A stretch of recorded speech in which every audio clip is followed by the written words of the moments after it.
All right, it's thinking about it. All right, I believe we are officially live. Hello, arty peoples, and welcome to another episode of Jerry's Live. My name is Emmy Klein, and I'm your host, and I have some really, really awesome people to have as guests on the show today. So let me introduce you real quick. We have Scott Stevenson, who is the brand ambassador for Daniel Smith. And then we have John Cogley, who is actually the owner of Daniel Smith, and they have a really wonderful presentation ready for us today. And I am so excited to have you guys here. Thank you for being here. Oh, it's a pleasure. Thank you, Emmy. Yeah. So just so you all know, if you are interested in anything that they're going to be showing us throughout the presentation, I know there's some documents and things that we're going to throw in the links in the chat for you guys, but if you're interested in the products, you can always go to the website, JerrysArtarama.com, and type in today's class code, which is JL299. And if you type that in the search bar, the teacher's cart should come up with everything that they're going to show us, and you can check out the products that way. So without further ado, though, I'm going to hand it off to you guys so you can start talking about the awesome paints that you make. Okay. Well, everybody, it's great to be with you today. We're going to go over how paint is made. I'm going to try to put a 2.5 hour session in an hour. So I'm going to answer questions at the end if that's okay. We're going to start with the story of how we make paint. So the story of how we make paint is seen by this brochure right here. And essentially what you're seeing is, if we looked at it from a clockwise position, it's all the pieces that are essential for us. It really is, it starts and ends with the very right bottom, which is the artist. For us, when we see the business, we see it through the eyes of our customer, who is the artist.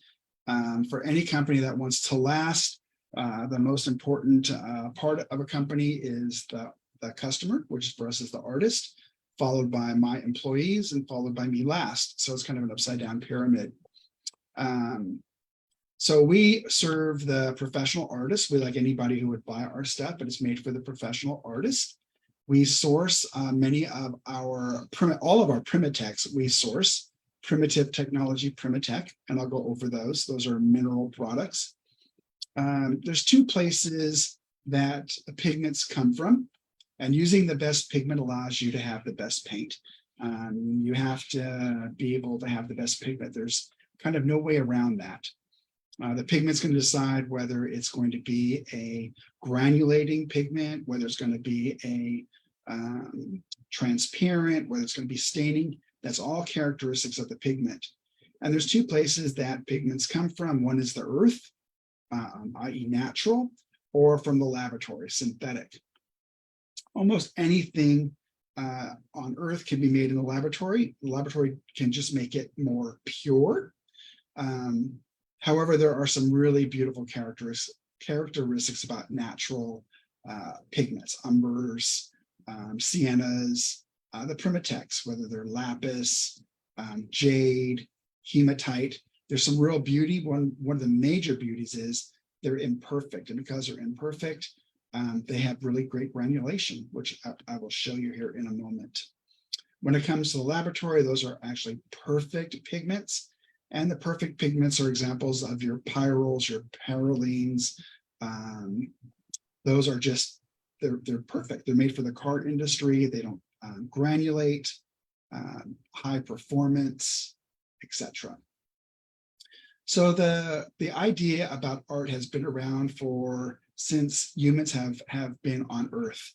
And it really comes down to humans wanting to express the world around them.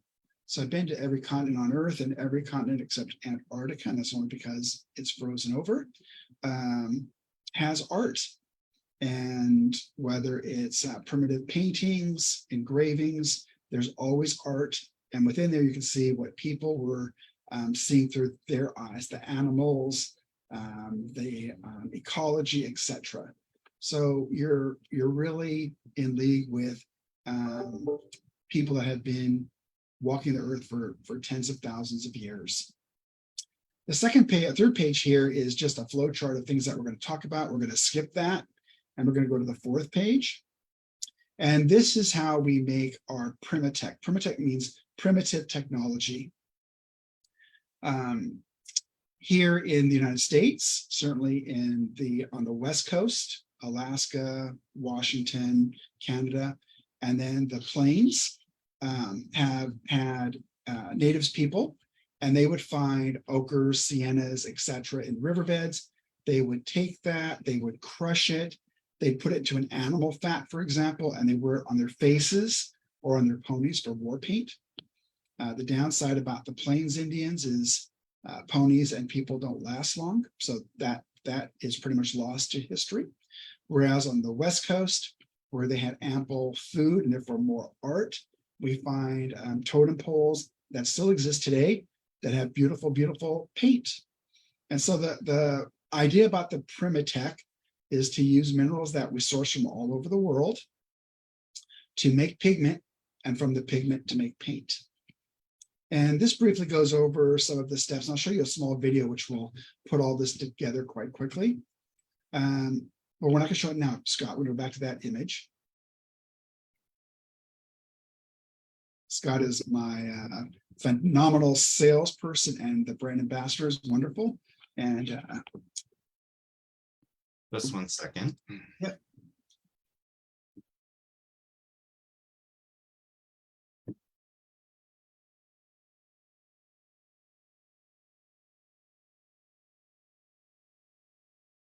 There you There go. we are. Yeah.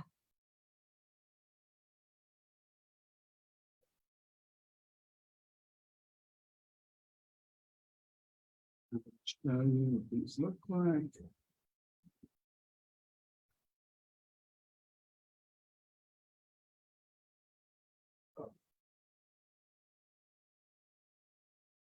Okay, for example, what you're seeing on the screen there is you're seeing this, which is lapis.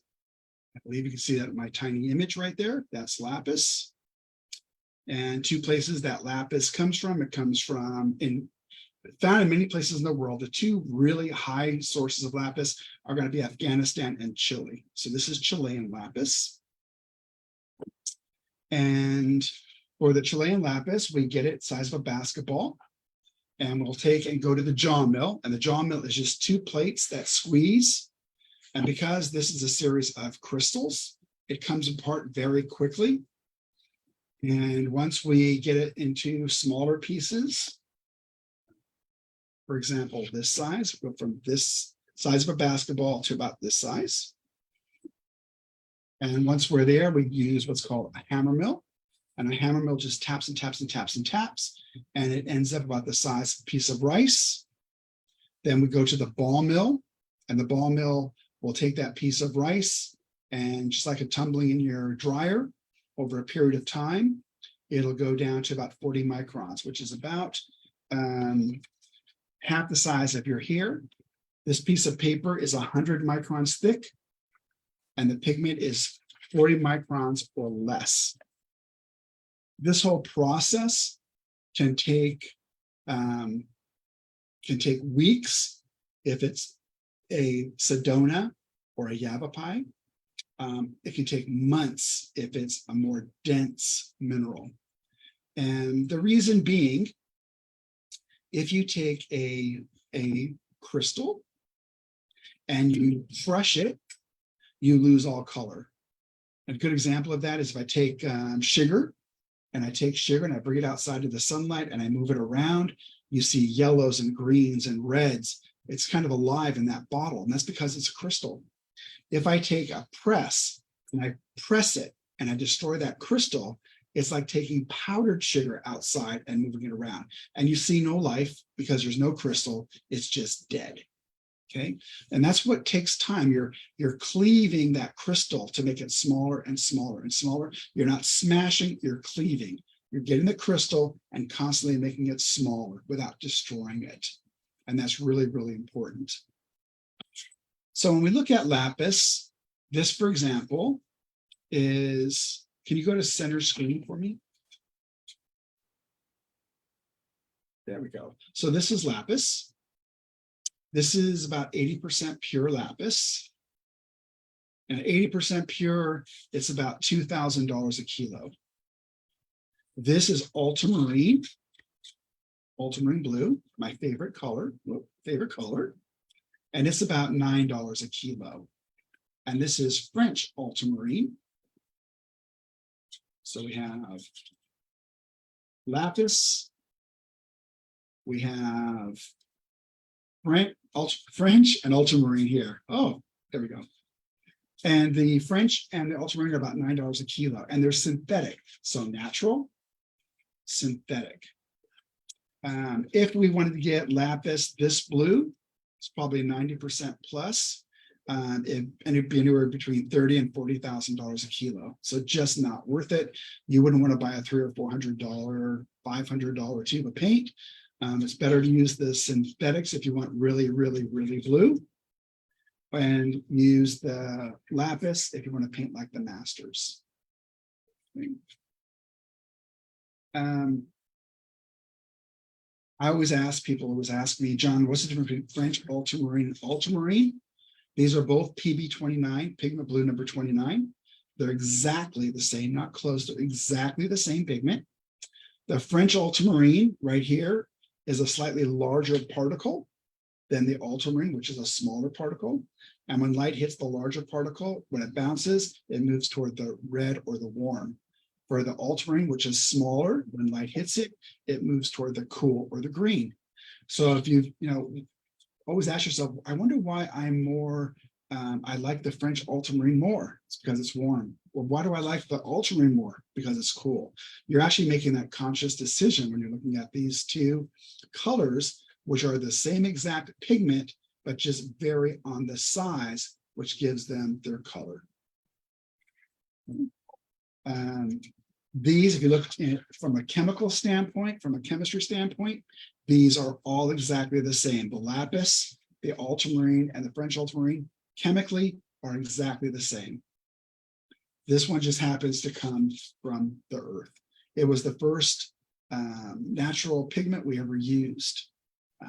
We bought it from, actually we give it to from a lapidary, and we put it into our oils. We love the color in the oils. Customers love the color. So when we came and we made our first watercolor, it was the first PrimaTek we used was the lapis. So here you're seeing the variation of color between these two, French ultramarine and ultramarine, based upon size.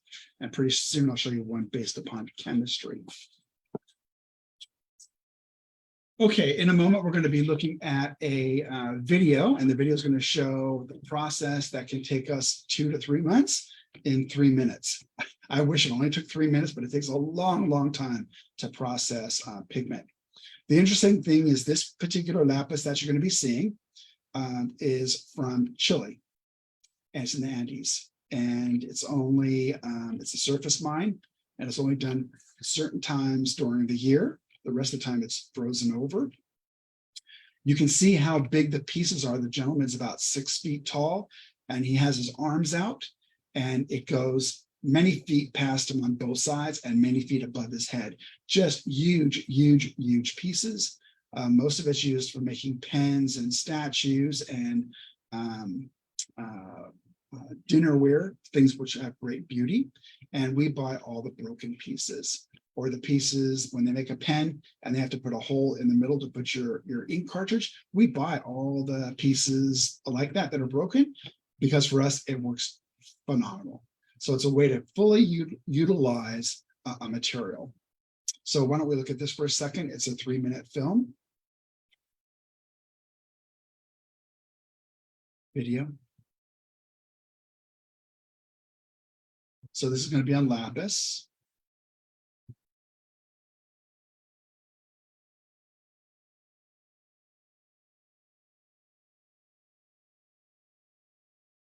So this is the artist, and the artist is getting ready to use a tube of paint, and this is lapis paint she's using.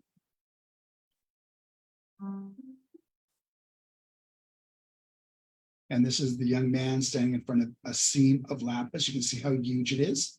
It's absolutely mammoth. And some of these boulders are the size of cars. And here we have the jaw mill, which we're just going to squeeze. We're not going to crush, we're just going to squeeze. That's going to cleave the material. It's quite quick. So you can see it kind of breaks it down into big chunks just by squeezing. And then we're going to put that into a hammer mill.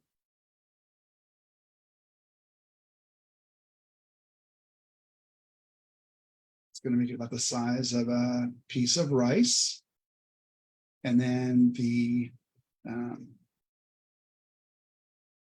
last mill we're not going to have here because I didn't put that on here, but it's going to put it through a mesh.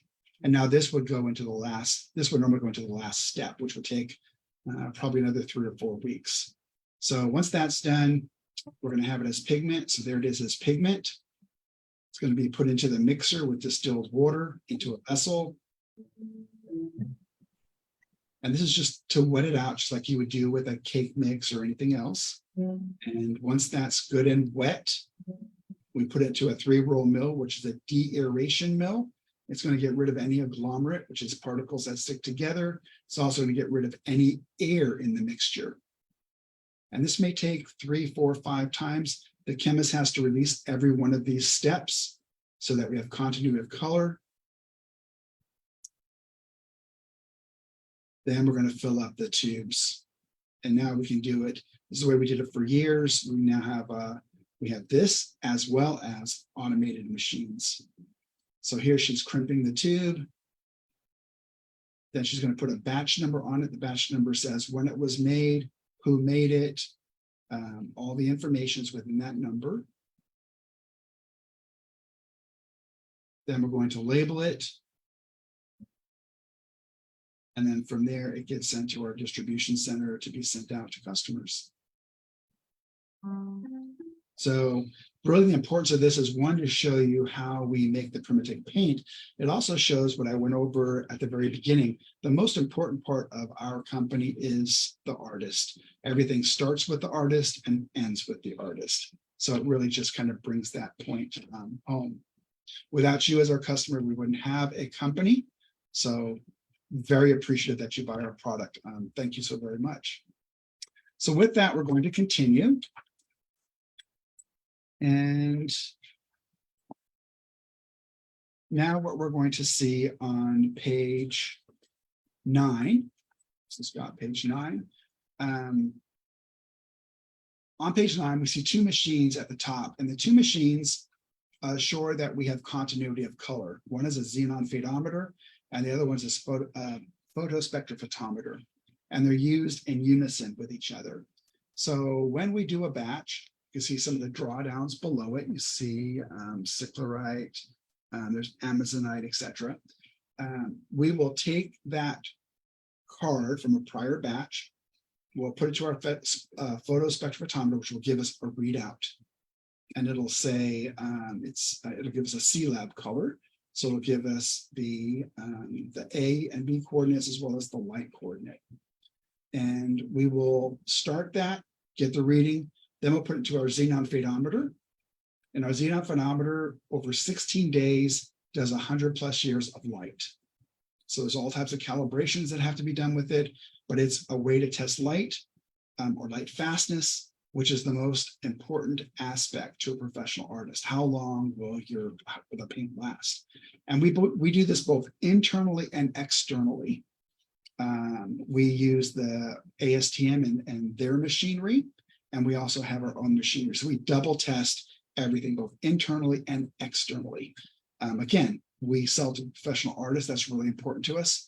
There might be 2 companies, maybe 3 companies in the world that have this machine. And I would say there's very few that test both internally and externally. That's very, very, very important to us. So if we look at the next page, I'm asked what makes it difficult in making the PrimaTek colors. The PrimaTek colors, as you can see on the Mohs hardness, Friedrich Mohs up here, steel is about a 6.5.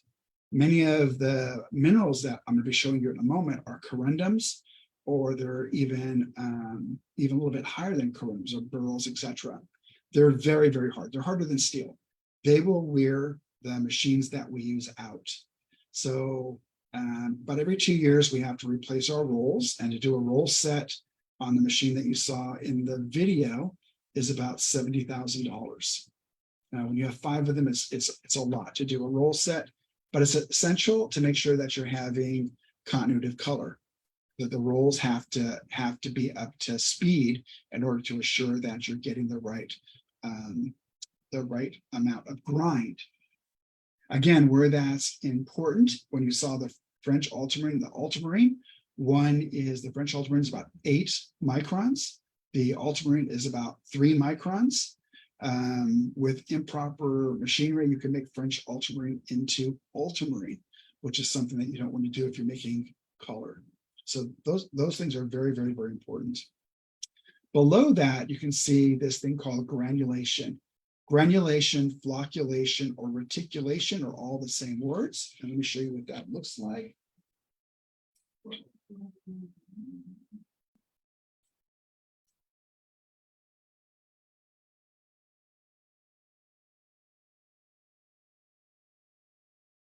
So can you flip it to my camera?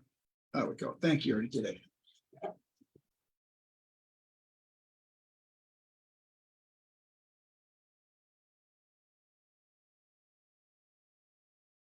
So this is Moonglow. And this is what Moonglow looks like. Moonglow has this great, this is granulation. My camera wants to correct for it, but this is granulation.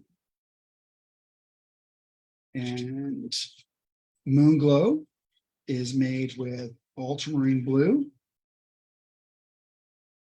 It's made with viridian, and it's made with anthracnoid red. So these 3 things, 1, 2, and 3, make Moonglow. And so if we look at the picture, we will in a second, you can see that it's because of differential specific gravity. We have the anthracnoid red being very light. It kind of floats up on top of the paper. We have the ultramarine blue, and it sits kind of in the middle. And then the viridian being the heaviest goes to the bottom. And because we have that striation, we have granulation. Okay. So these 3 pigments make this color right here, Moonglow.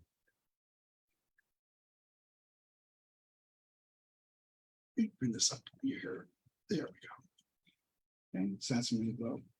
If we changed out the anthracoid red and we put in pyrrole orange, we would get the sister color called shadow violet.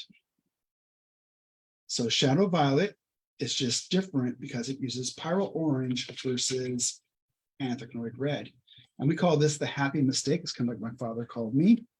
And it's because the batch maker used the pyrrole orange versus the anthracnoid red.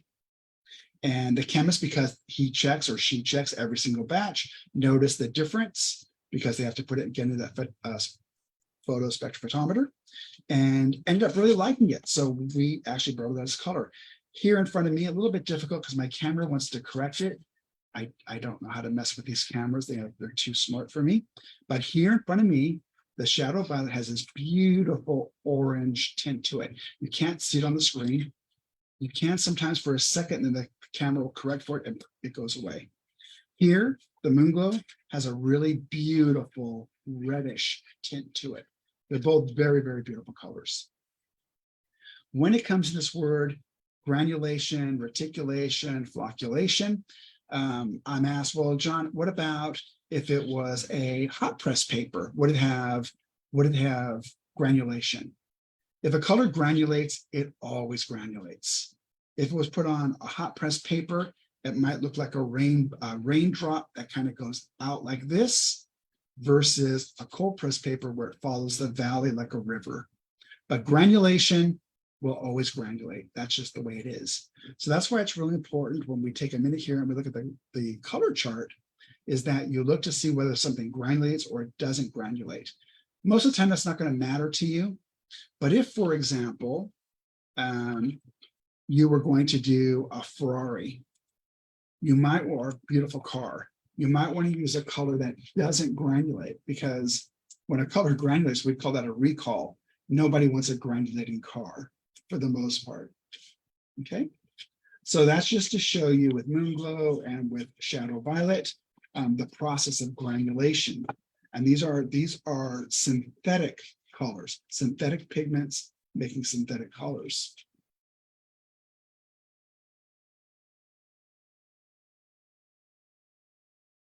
We are going to be looking at the PrimaTeks in a moment, but I'll just bring up one so you can kind of see how heavy granulating these are. Let me go back.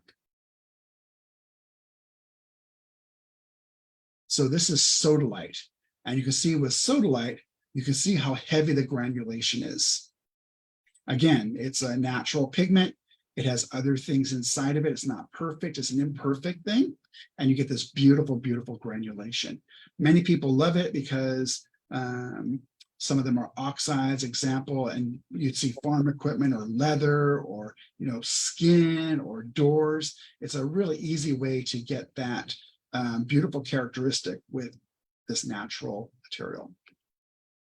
So we'll be looking at this in a minute more depth.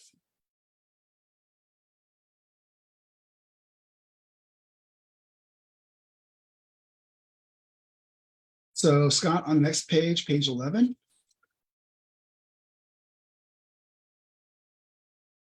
Oops. Try it again.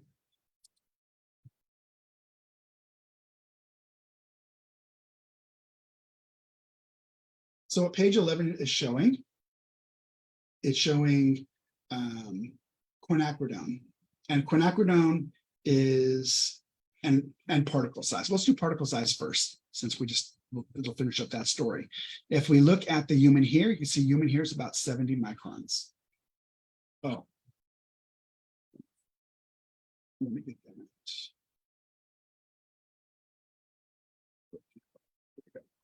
There we go. Okay, so the human hair is about 70 microns. Thickness of a piece of paper is about 100 microns. We can look at the salt crystal. Easy to see if it's on a piece of table. Any one of us can see that salt crystal.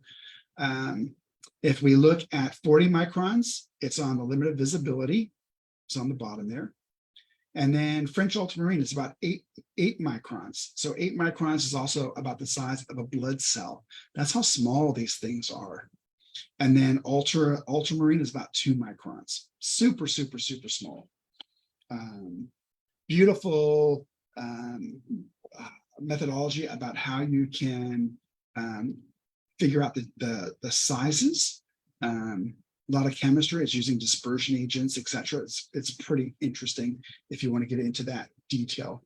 So now let's look at these quinacridones.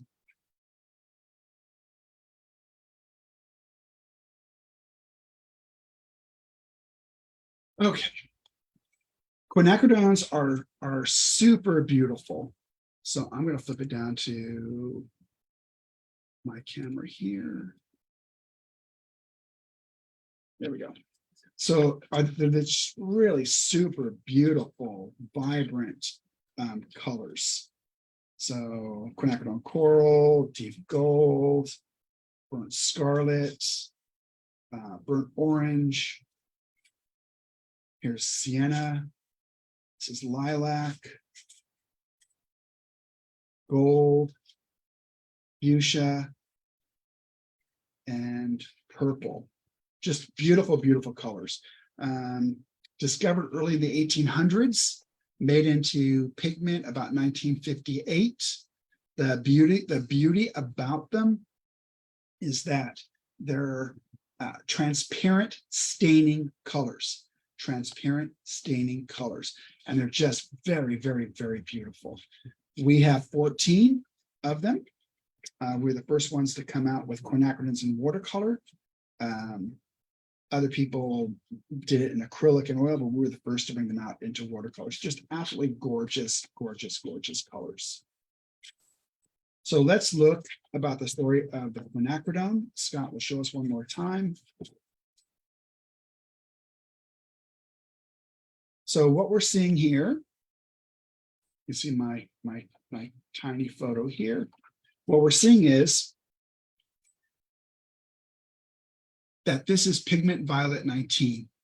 So pigment violet 19, which is a classification, is PV19. That's the shorthand. PV19 is pigment violet 19.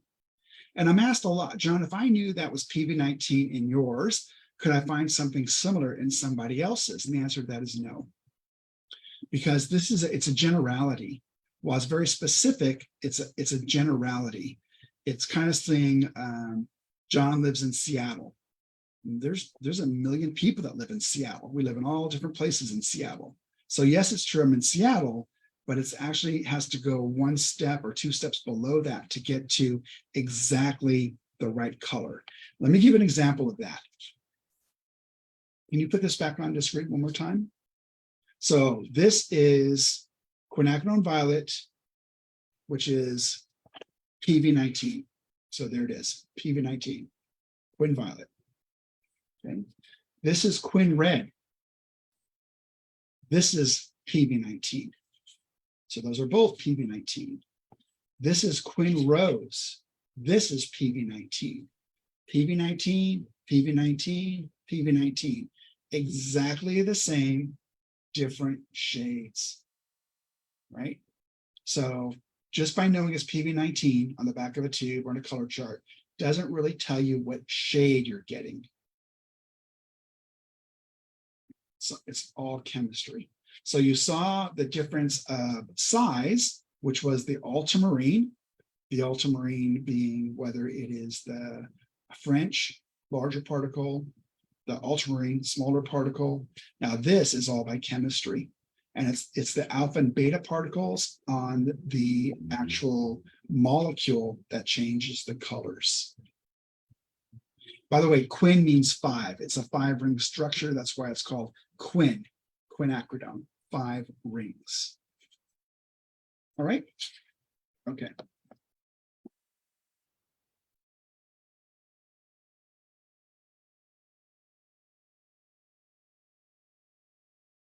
Okay, so let's go back one more time.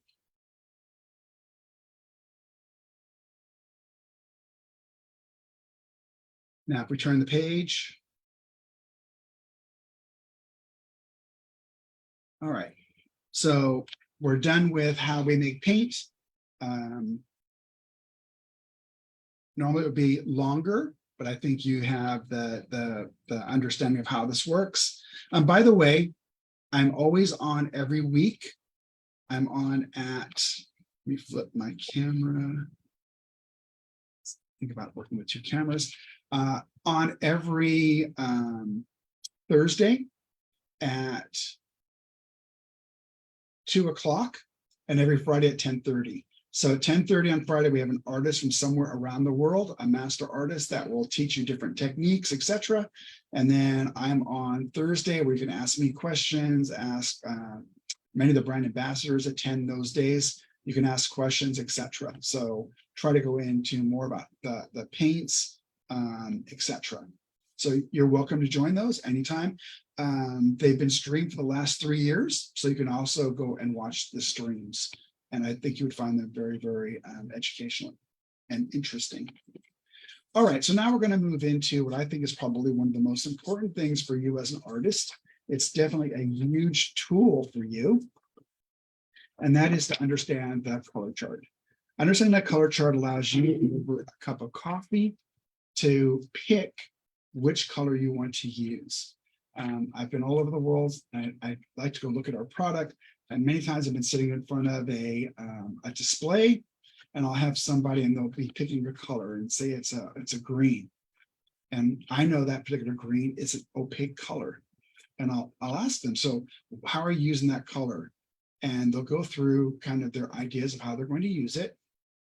And it doesn't sound to me that they realize when you use an opaque, which are very beautiful, you're at the end of your story.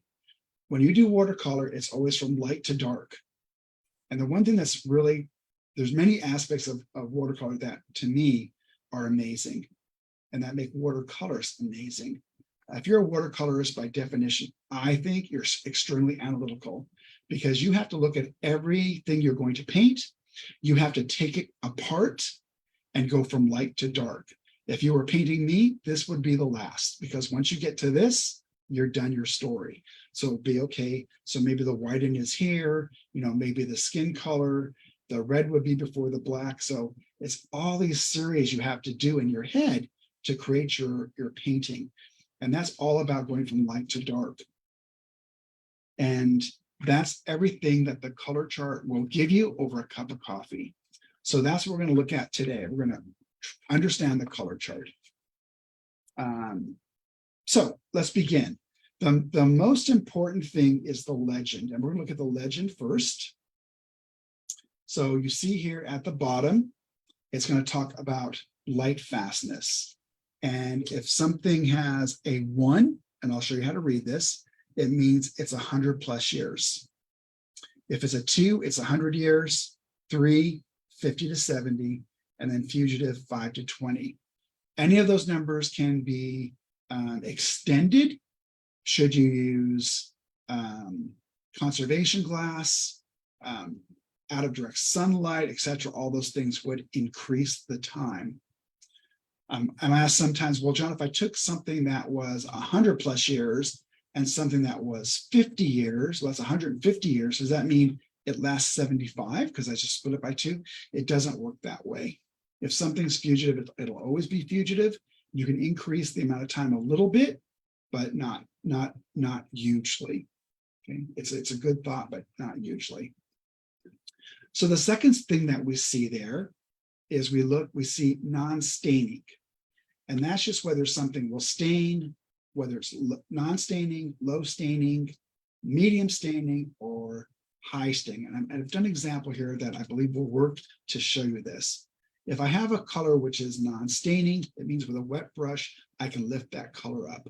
And we're going to look at that in a moment. I just came back from Mexico. I beat the minerals I was traveling with me, and I also beat all of my drawdowns. So they should be arriving, I think, in a day or two. So sorry about that, but I think you'll enjoy this. Granulation is either a yes or no. We look under high magnification, and the rule that we apply, we will say yes, even if there is the most smallest amount of granulation. So if it says no, it means there is none. If it says yes, it can be from very, very, very small to very, very, very high. Lunar black, which I'll show you, very high, very high. The PrimaTeks, most of them very high. Okay. Transparency. Transparency is whether it's how you want to use an artist. You want to use glazing, you'd want to use something which is transparent. Semi-transparent, you can do at least three colors before it starts to change a little bit. Opaque is you're done with your story as soon as you use it. Okay, and then there's things which are marked by a P. That just means PrimaTek, which we'll be discussing pretty quickly here. And then there's a big circle. Scott will kind of play with his mouse to show you. And it's in the left-hand corner, and that's just the series. That's how series 1 is cheaper, less expensive than a series 2, less expensive than a series 3, etc. I try to push all my colors as low as possible by buying in great quantities, making them in great quantities, etc. But some, it's just impossible. When it comes to lapis, a lot of the PrimaTeks, which are semi-precious stones, they're already in their natural state. They're already expensive because you can make rings and earrings and all types of beautiful things from them. On the synthetics, it depends if they're used for industry. The quinacridones, the phthalos, industry can either have it be less expensive or more expensive, depending on how much they make. Some of the phthalos they make in the thousands of tons because it's a high industry color. Those would be cheaper. Ultramarines, cheaper, $9 a kilo. Some of them are $400 and $500 a kilo. Okay, so let's look at the The colors so let me show you mine right here. The colors on the color chart, when you open it up, you get one. When you open it up, there's two sides. On the back side are the PrimaTek and the luminescent. On the front side are the general colors. Okay. And so now I'll show you and we'll go over some of the general colors. Scott, if we go back to yours. So the general colors on the front side of the color chart are your, for example, your parylene, your pyrroles, your phthalos, your quinacridones, many of the umbras and siennas, all different types of families. And all the different families have different characteristics. So let's go over some of the families.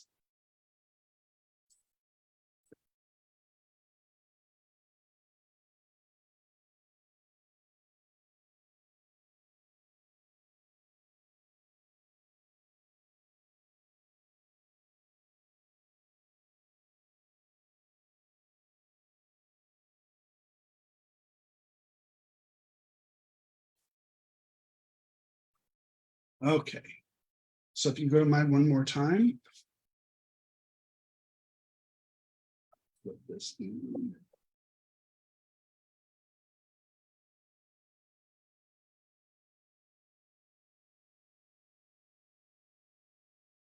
Okay. So these are the phthalos. And the phthalos are very staining, very, some of them can be very, can be opaque. They're just very strong colors. So one of the families, one of the many families are the phthalos, very staining colors. Artists like Linda Dahl, who's a brand ambassador, loves the staining colors because you can be really mean to them. You can scrape them. You can just really beat them up because they're super, super strong. So not necessarily to be afraid of something staining, just know that these are very, very staining colors, but they're also the life of the party. And if you had a party, these would be the ones making all the noise in the back. You constantly try to tell them to be quiet because they're just really loud and obnoxious, but they're beautiful. You definitely want to invite them to the party because they make a party happen. Okay, another type of color that we have are the lunars. And the lunar colors are these really awesome granulating colors, really strong. So this one right here is kind of interesting. This is lunar black. And lunar black in acrylic and in oil would be called Mars black. We call it lunar black here because it behaves very interestingly in that the particles do not want to be beside each other, so they move away. They're nanoparticles. This violates granulation because granulation is usually when something has a different size or a different shape and it doesn't want to dance with the rest of the particles, right? Because they're different. These are all exactly the same. Exactly the same size, the same shape, the same weight. They just don't want to be beside each other and they move away. And it causes this great granulation. So it's something you would never expect within a synthetic that it would granulate. And this is a high granulation. If I put yellow here, the black would move away from the yellow and you see a vibrant yellow in the midst of all this black. It's just a really cool color to play with. If I took a magnet and one underneath, I can move the particles all around because they're magnetic particles. So very, very, very interesting. Okay. So these are the lunar colors.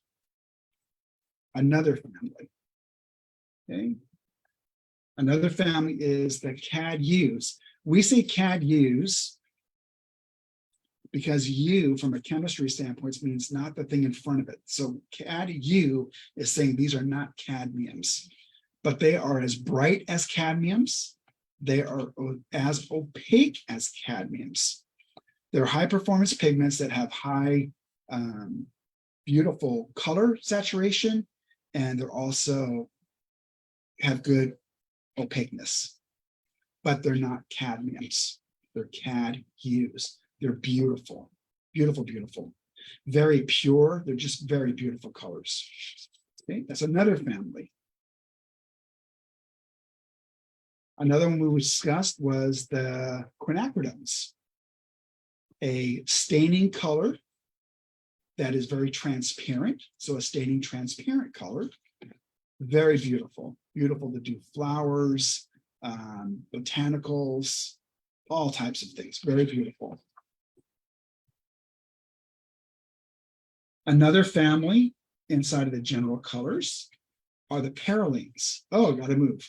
So, okay. So the parallenes are very beautiful.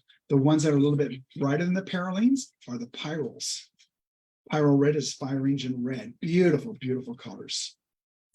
So many different families within the general colors and having all different characteristics. So we're going to move a little bit faster. Let's go over how to read a color chart. We'll do the color chart really quick, and then I'll show you the PrimaTeks on the back side. So here is buff titanium. Scott, can you show them buff titanium on the color chart? Yep. Okay, so Scott is showing you buff titanium. Scott, can you blow that up for us a little bit?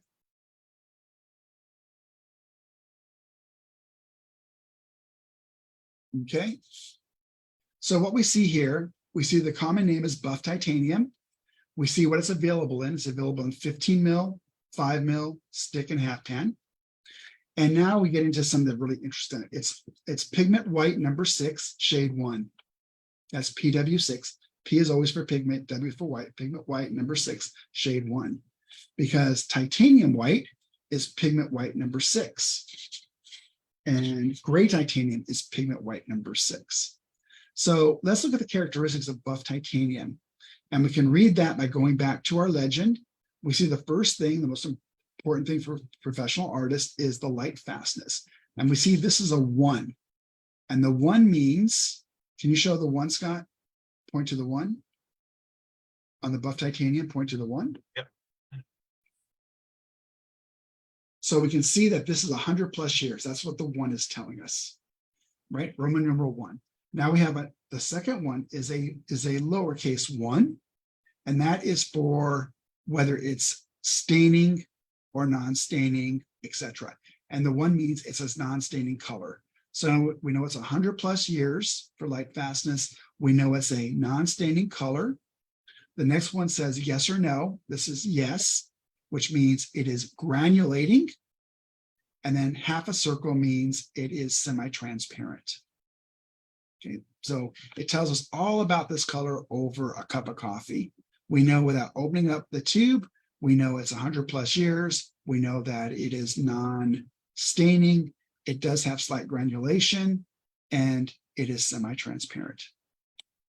So now let's look at another one. We'll look at quinacridone yellow.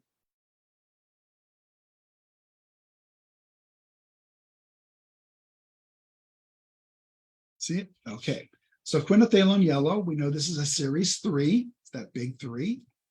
We know the name is quinacridone, and it has the weird name quinacridone, isoindolin, etc. If it's a single pigment, we use the name of the creator.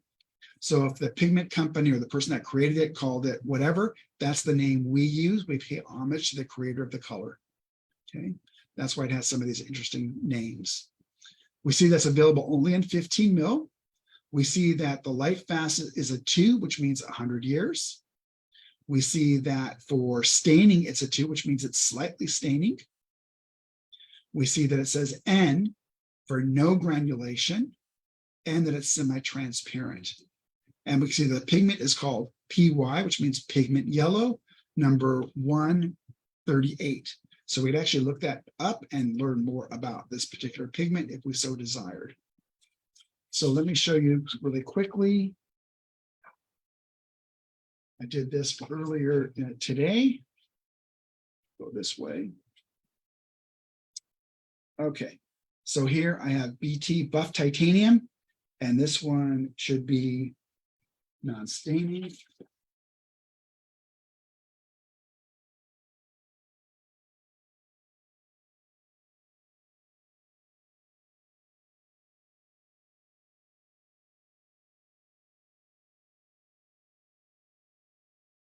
And so that's what non-staining is. It means I can lift it up. It's non-staining. Okay. And if I looked at this one right here, this is Pyro Orange, and Pyro Orange is a 3. So it's a much heavier staining color. It's going to be very hard for me to lift that color up. See a whole lot more pigment than I do on my buff. I can make my buff actually go completely clear, right? So that's a 1, a 2, or 3, a 4. So you learn just over a cup of coffee whether something's going to stain or not stain. You may say, well, why is that important to me? Well, if I wanted to remove a color, create a negative space to put another color in its place, I would want a non-staining color, because that way I can lift that one up, whatever piece of it, and then put another color in its place. Okay. If I was looking at transparency, well, why is transparency important, John? Well, if I wanted to do a lot of glazing, I would want the most transparent colors I could find, because I could do a lot more glazing with transparent colors. With semi-transparent, the half dark, half empty, it's fewer. And then with opaque, it's none. When you use it, you're done.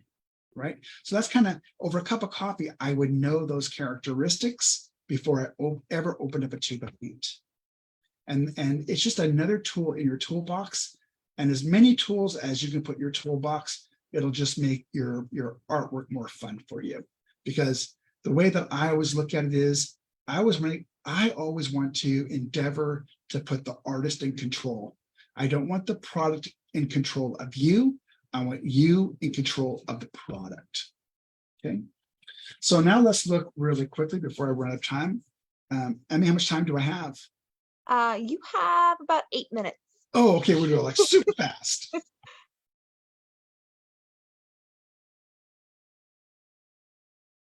Okay, I'm just going to show you some really kind of cool. These are all PrimaTeks. This, people say, well, why does some of the colors, the PrimaTeks, there's two that supposed glimmer, and that's because they have high mica, and one is the red fuchsite, just full of mica, and one is the green fuchsite, again, just full of mica, just huge amounts.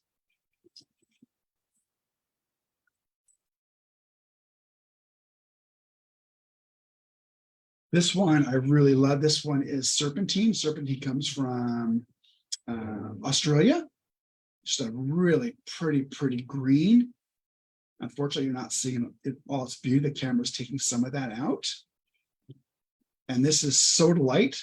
Sodalite, just a really beautiful color. This is Kyanite. So this is a very long crystal. This is Kyanite.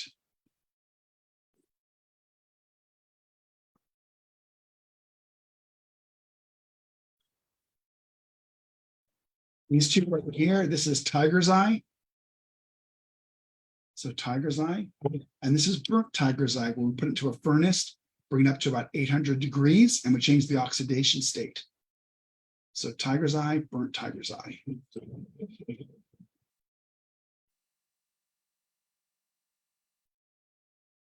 This is hematite, crystal hematite. It's very beautiful. It's what our cars are made from, or used to be made from anyway. Beautiful color, very warm. It's a very warm color. It's a very warm black. This is Minnesota pipestone. Comes from Minnesota. It's what they used to make peace pipes from. This is a garnet.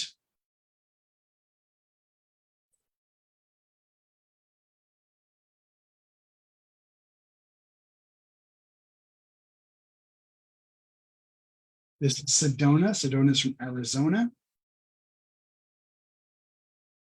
Sedona is where the Grand Canyon is at, Yavapai County. And this is green apatite. Green apatite. So let me show you some new colors. Here is the Sedona, what the Sedona looks like. This is the Serpentine. This right here is rhodonite. Rhodonite. This is red jasper. Red jasper is our newest one. Red jasper is from India. You've been to India, you've seen red jasper everywhere. A lot of the temples are made from that. Red fuchsite, we just saw a moment ago, right here. Whoops, red fuchsite. Piemontite, gorgeous color. Just a beautiful, beautiful, beautiful color. My mineral for that is in transit. Purprite. It's a manganese. Mummy bauxite, Minnesota pipestone, we just saw a minute ago. This is Kingman green. So Kingman green and Sleeping Beauty. People ask me, where do you get those names from? It's a mine. So it's the Kingman mine in Arizona versus the Sleeping Beauty mine in Arizona. Okay. Kyanite. Again, this was the kyanite. It's a really beautiful, beautiful color. Jadeite. This is jadeite.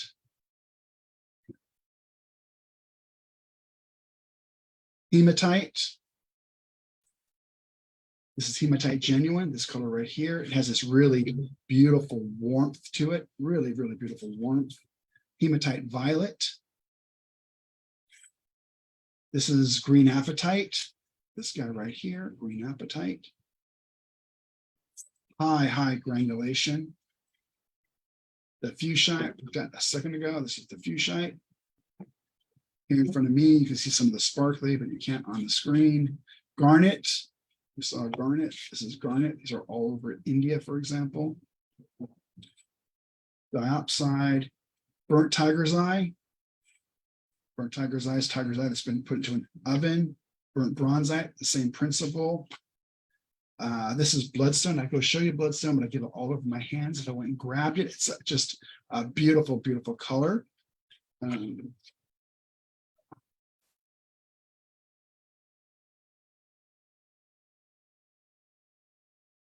So this is bloodstone. And it is just such a highly pigmented color. So was my glass desk. You can see that the pigment just comes right off on it. It's just gorgeous. Blue apatite. Bronzite again. Black tourmaline. And this is black tourmaline. So this is a natural black, really beautiful natural black. Black tourmaline. Amazonite. This is Amazonite. There. And last, amethyst. That might be one of the first stones, very pretty color. The only other ones we have are the luminescent. The luminescent have high mica, and the luminescent is made up of the pearlescent, iridescent, interference, and duochrome colors, which are mica, and how the mica is being presented to a light source or a light ray. Okay. So done. We do have a couple questions that I wanted to touch on real quick before we sign off here. Somebody was asking about real quinacridone gold because they've noticed that it's been discontinued kind of everywhere. And I personally know the answer to this, but I wanted to just have you touch base on that. So quinacridone gold, I bought the world supply of it about 17 years ago. And we had it for the probably last 15 and a half years. What we have now is a blend, still very beautiful. The same thing will happen with quinacridone burnt orange that was ceased 2 years ago. I bought another 19 years worth. But after it started 2 years ago, so we probably have like 17 years worth. It will actually, when it goes away, we will have a blend for it. So we'll be able to get a close match. Nothing's as close as a single pigment. Right now it's a single pigment. It's actually quite beautiful. Yeah. Most of these things are bought for industry. So, we're kind of blessed to be able to be on the back of the car companies who come up with these phenomenal, gorgeous colors. But we are fickle humans, and when we no longer like a color and don't buy it, the pigment company kills it. Yep. Great question. So somebody else was asking, are you planning on adding new colors to the line? Always. I am so excited for that. Which, speaking of, right now, how many colors are in the line at the moment? 266. Nice. Lots to choose from. And I mean, watching you like show off the swatches, like I know it's hard to tell on camera, but in person, they're just so incredibly gorgeous. I love them so much. So the beautiful thing about that, one of the questions, why do you have so many? For example, we looked at yellows, what Scott was showing. It's because some granulate, some don't, some stain, some don't. So it really comes down to what the artist is trying to envision and picking the color that works for them. The other thing that we just came out with, we're coming out with another 44 gouache colors in November, bringing the line to 66. Yes. Oh, I'm gonna have to wait for that one. Gonna make my Christmas list. And then somebody was asking on the tube, is there an indication on the tube that says whether or not it granulates?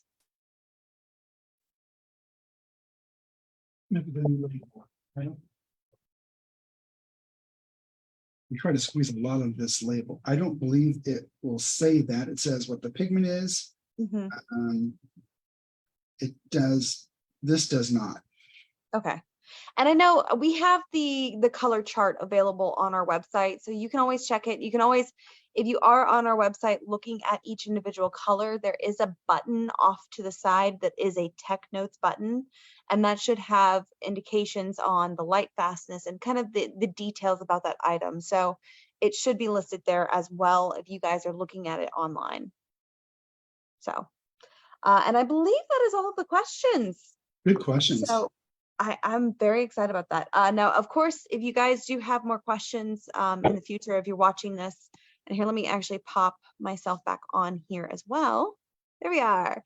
But yes, if anybody does, watching this in the future, if you have any more questions, or if we did just miss your question in the chat, we'll always go back through. We always make sure to touch base with you guys and answer what you have as far as questions. And if it's something I can't answer, I can always email John and ask him directly. So you guys have a direct line to John, the owner of Daniel Smith. So you guys can always get your your questions answered.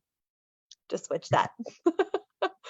But that was an amazing show. Thank you so much, John, for being here. Really, it was fantastic to see those. My pleasure. Thank you, Emmy. Thank you, Scott. Thank you, everybody watching. I love doing presentations. I'm sorry that it wasn't more interactive, but I wanted to give you the most possible information. So please let Emmy know, and I'll be able to answer any questions that you might have. Thank you so much. Yeah, definitely. Thank you for being here. It was a very informative show, and we love that information.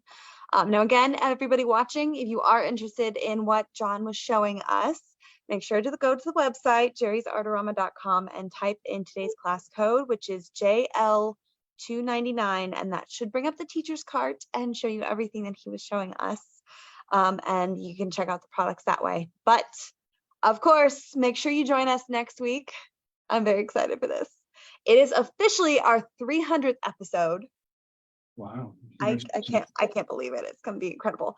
And we're going to have a celebration, which if you guys are familiar with watching the show, we have what we like to call a mystery art box show, which is just a panic painting where Mott and I are going to get a box of art supplies, and we don't know what they are. So we're just going to have to create art with whatever's in the box. Kind of like Chopped, but with art supplies. It's fun. So I hope you all join us next week. And again, thank you guys so much for being here, and we will see you next time. Thank you. Bye.